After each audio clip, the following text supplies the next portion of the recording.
Hi guys, welcome back. It's Rob here, or as you may know me from Instagram, a Turn for the Better. Today I thought I'd take you through the process of making a little coffee tamper.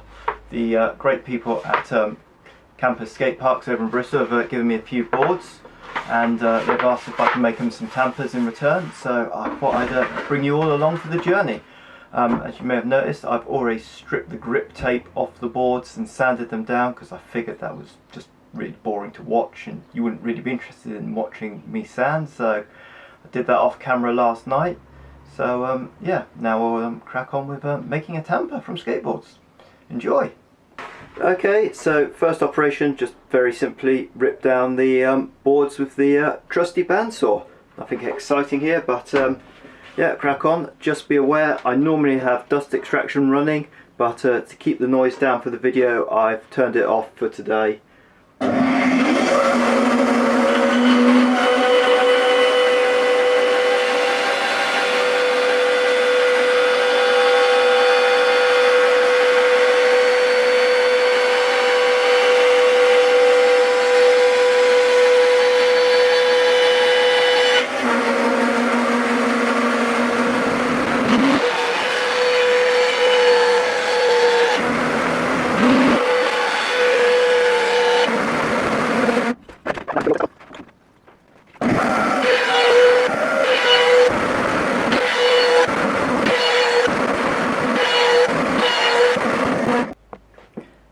Okay, so I know how much you all like sanding, so now I'm just going to literally take some 80 grit and just quickly get rid of the little bits of, whatever you want to call them, spiky bits on the edge of the wood.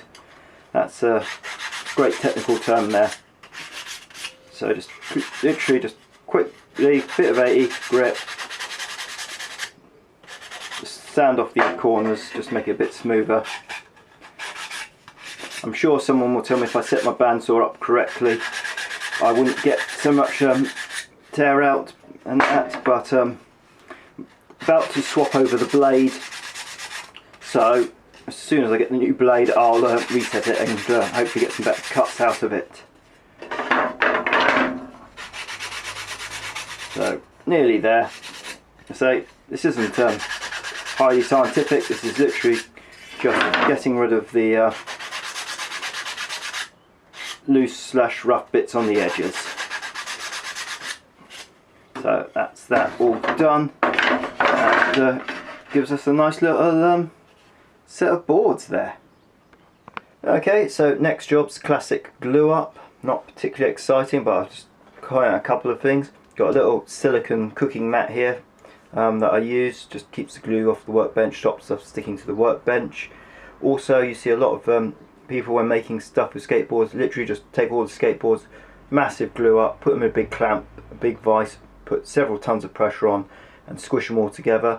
I find with that you're effectively storing a load of energy in a big spring, which then likes to unspring itself when you put it on the lathe and try and turn it. So for me, I like to try and work with the natural curves of the skateboards and try and lie the wood together in a way where the curves match each other beforehand, so that way when I'm clamping it I'm not trying to force them into other shapes and make the most of the actual curves themselves.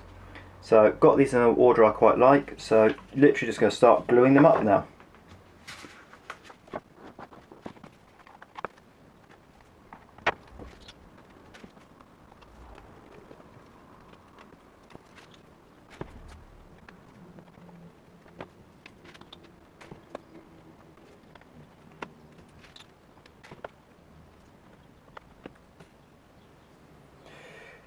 Okay, so now we're ready to apply the clamps. I can't do this as if I was putting a cylinder head on a car engine. I start right in the middle with the middle clamp first and wind the pressure in there. I've already got a couple of boards sliding, so I'll just slightly adjust those as we go here. Get that initial central pressure on, then moving out towards the edge. Keep the clamp on the same side for now. Just wind that one in.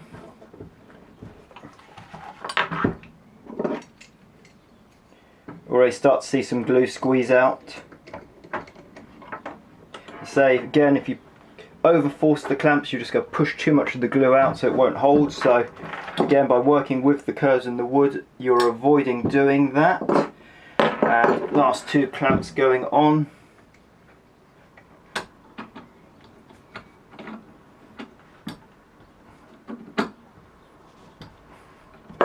One, and at the end.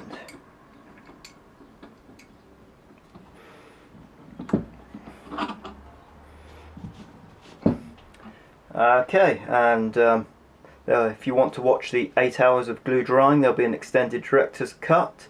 But for everyone else, I'll stop there, and hopefully next you'll see this will all be nice glued, dried and ready to go. Thank you.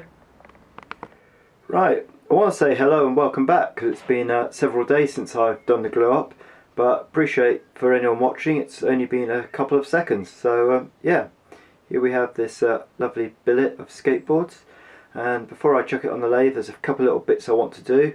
First thing is cut it in half to make it into 2 separate billets.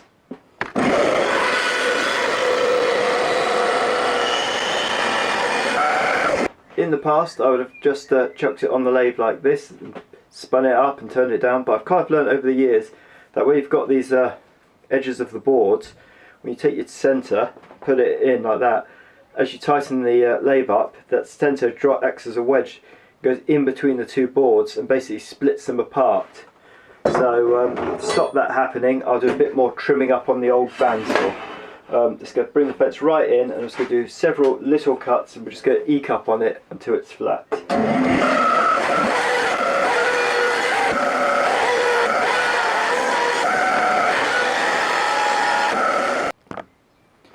Okay, so I've just tilted the bandsaw table over to 45 degrees, and again, this is another job I never used to do, but I think it's worth doing. So I've got the square blocks, but I'm just going to take the corners off and that. Again, used to just chuck it on the lathe as it was and let the gouge do the work, but I found with these, because of the way the ply is, you tend to get a lot of tear out that way. So by knocking the corners off first on the bandsaw, you save on tear out, and you'll see me use one of my high quality push sticks again.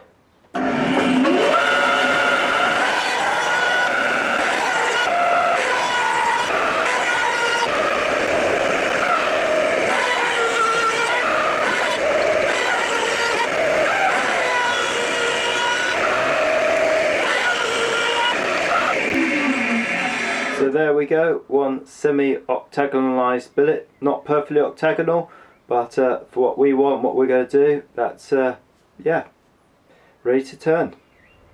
Okay, so about to start turning. I've got the block in the lathe in between 2 centres. Just got the standard one that came with the lathe at this end, and then kind of big pointy one at the other end. Toying over using ring centres in the future, if try and spread the load a bit. If there's anyone out there that does skateboard turning that's got any thoughts and views on that, please let me know. The other thing I'm just going to mention before I start turning this is what tools I'm going to use.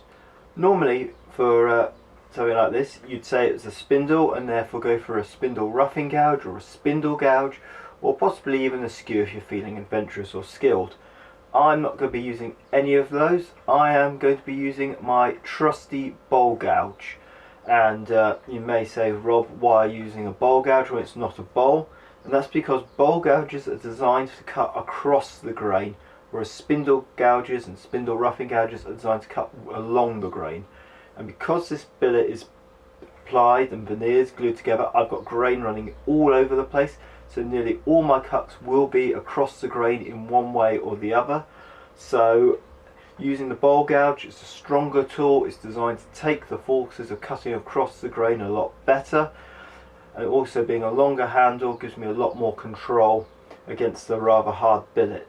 So I'm just going to pop down my visor, because these things can explode, so this is one where I'm wearing a full face, trying not to look any worse than I do already.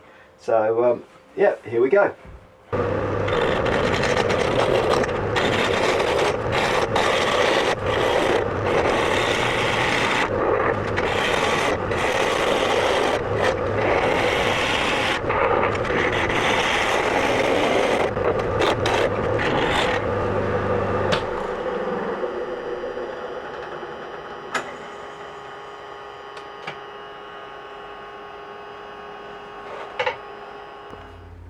Okay, so I've just mounted the billet in a set of cylinder jaws on the lathe to hold it, because I'm about to drill a hole in there for the screw thread so it can screw onto the tamper base. But before I do that, I just want to clean this end up here, get it nice and square, and also cut a little dovetail on it, and I'll show you what the dovetail's for later. So to do that, I'm just going to use the good old trusted skew. Should be fairly quick and simple. So again, I'm going to pop the visor down, and here we go.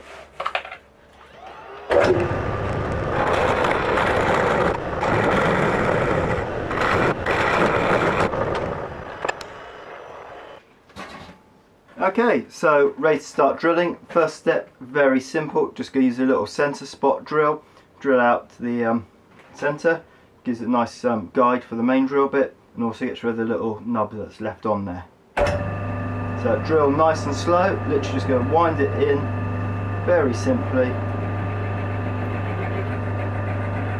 There we go. That's it. Okay, so just swapped over to a 6mm brad point bit. Nice simple now, just going to bore it out. Again, lathe nice and slow, just wind it in. There we go, bring it back a bit.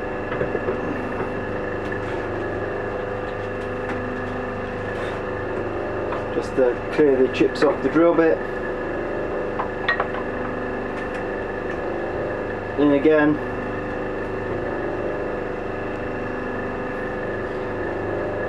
Out again, another quick clear the chips.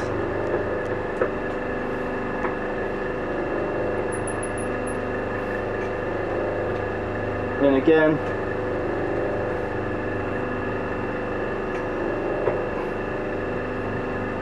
Out again. And one last time for good measure.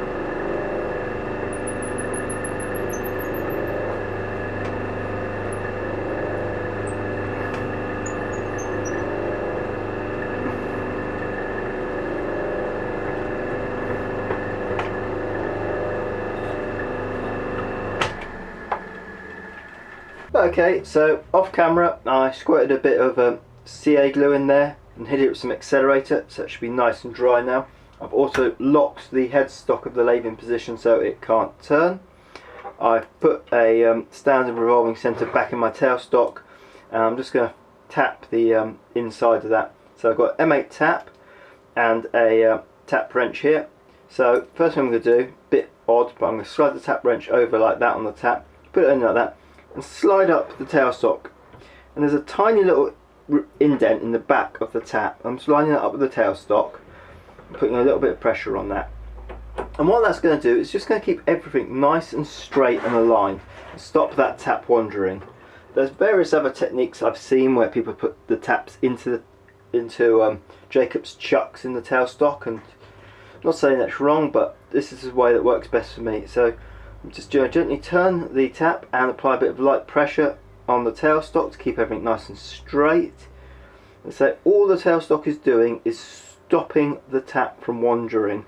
So it means I'm just going to get a nice straight cut. I'm just going to back it off a bit.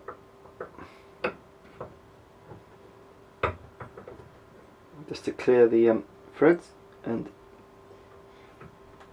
there we go. And in we go again.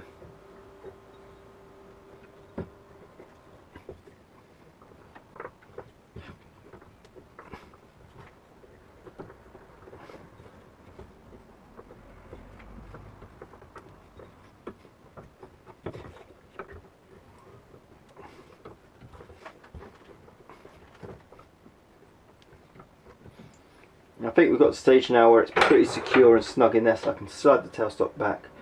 Let's keep going. Confident that that is going in nice and straight and true. I'm just going to wind that out a sec. I think I'm probably going to get quite a bit of muck on that tap. Okay, so I've flipped the billet around in the chuck. I've wound up the lathe speed a bit, and I've just put a couple of little marks on the billet itself to just indicate where I need to cut to. So what I'm going to do now is just turn down the diameter slightly to get to where I want it to be and just cut it to length. So I'm just going to quickly use a passing tool to do that. Nothing fancy, but here we go.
Okay, so I've changed the setup around a bit. I've now got the C-jaws mounted on the chuck, and I've got the tamper held in the C-jaws firmly by that dovetail I cut earlier. In the tailstock, I've got my revolving tailstock plus basically a wooden tube I've turned down, which just goes over the end of the tamper to just give it a bit of stability and hold it. So next step is to turn the base down to the desired thickness.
Okay, so now I'm going to start sanding, just working my way down through the grits here, starting off with 120 grit.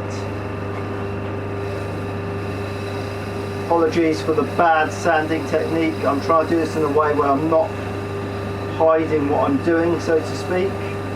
But obviously be very careful when sanding, especially getting this close to the chuck. There's lots of things to get your fingers caught on and that.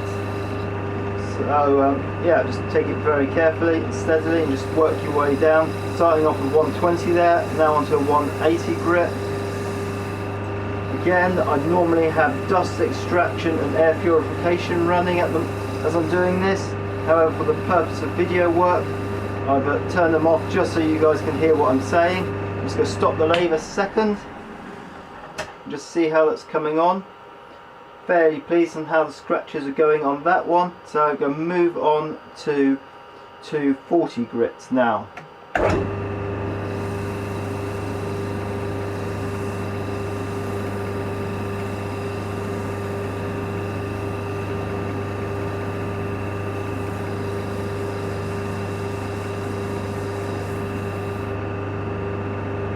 On to 400.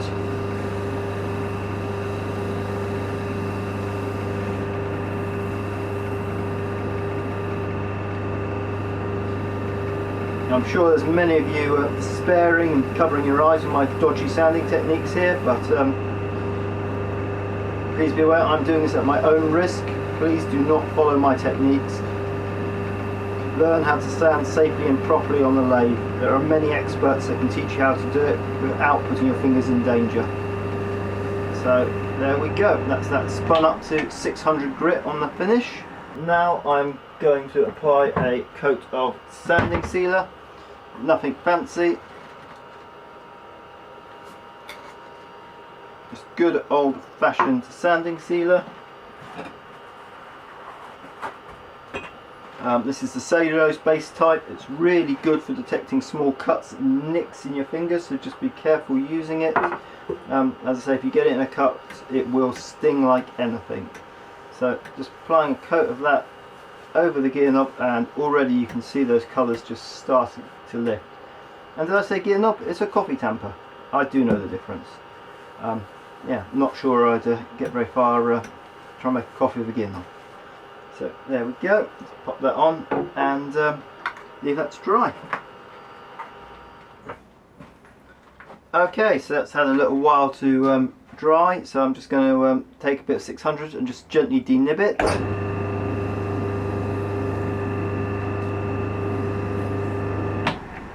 There we go.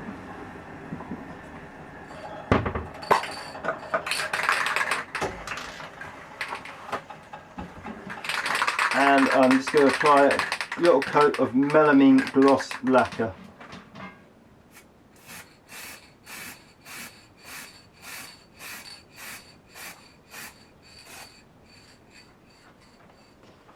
There we go, and again I'm just going to leave that to dry for a bit.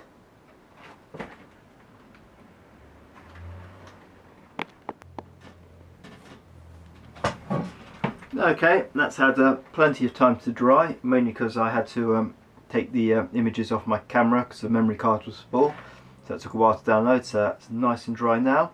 So literally just going to take the 600 grit again and just quickly denib it.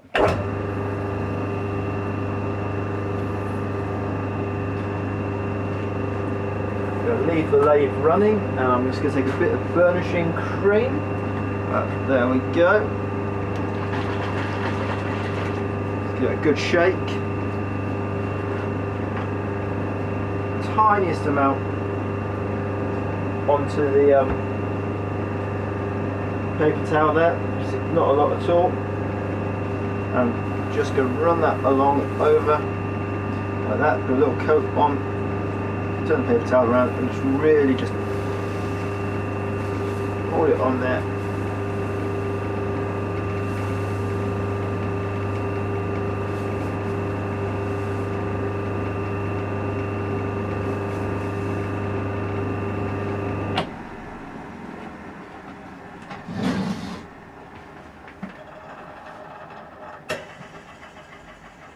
There we go, that's bringing the colour up nice and bright.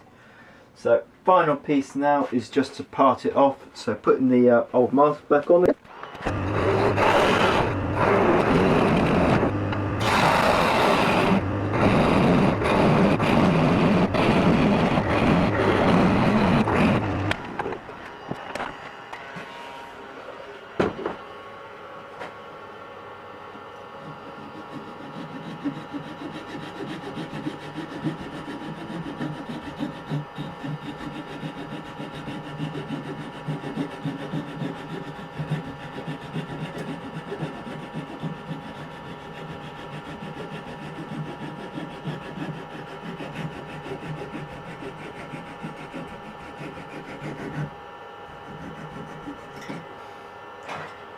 go, it's that nicely parted off.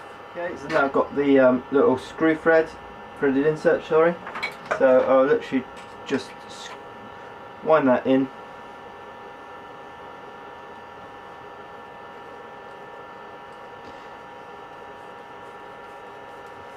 In the past I've used threaded inserts. The problem I found with them is it thins down the amount of actual material available in the handle, and also concentrates the force into quite a small area. So now I'm just going for a larger grub screw threaded right in like that, and then I can just take the tamper base, screw it on, and there we go. One finished coffee tamper.